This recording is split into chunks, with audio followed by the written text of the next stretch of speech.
Så måske skal du komme lidt tættere på her. Start med at stå der, ikke? Ja. Ved du hvad, Sabine? Det her finder jeg mig simpelthen ikke i.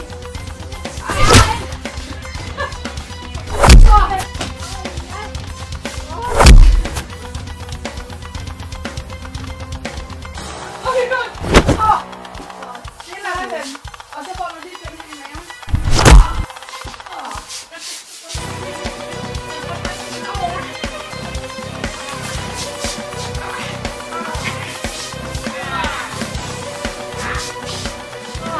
Så kan du lære det.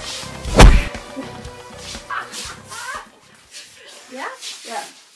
Det her, det er basisstunt, ikke? Jo. Ja. Ja. Og Forholdsvis nemt. forholdsvis nemt. Nu viser vi det lige fra siden, så man kan se, hvordan det i virkeligheden bliver lavet. Ja.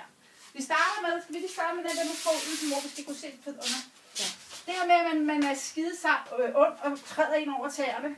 Så gør man ved at træde sådan cirka 15 cm foran, så laver den her.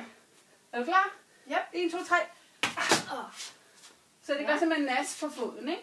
Yep.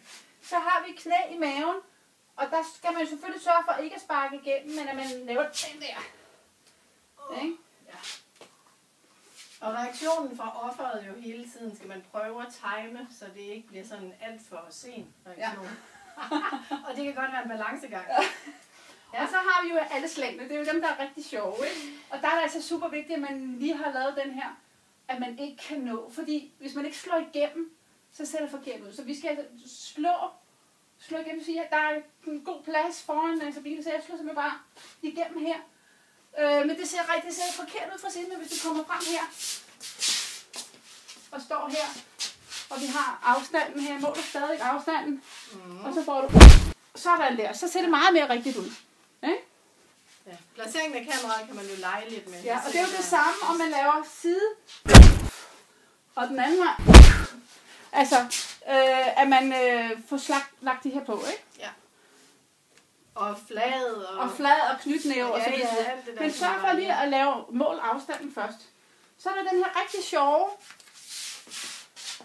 med håret. Det er jo en, der virkelig har effekt. Og her der gælder det altså, at jeg skal tage ordentligt fat. Og det, som der er vigtigt, det er, at den, der bliver slæbt, skal altså holde lige så meget fat. De skal bæres i min arm her. Så nu flår jeg. Prøv lige at kaste dig rundt. Prøv lige at slæbe mig ned på gulvet her. Så det skulle meget gerne ikke gøre ondt.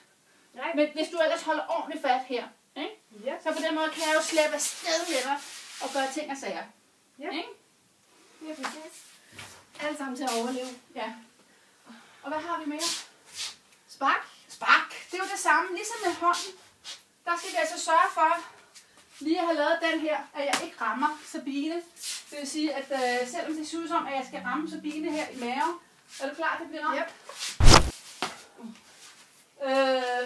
Så skal man kunne sparke igen. Så det ser jo som om, at hun bliver ramt. Men sørg for at have noget, der ligner en håndspredte. Yeah. Både i forhold til ansigtet og i forhold til andre steder, når enten sparker eller slår. Så man lige må lave et prøveslag, eller et prøvespark, hvor der er god plads.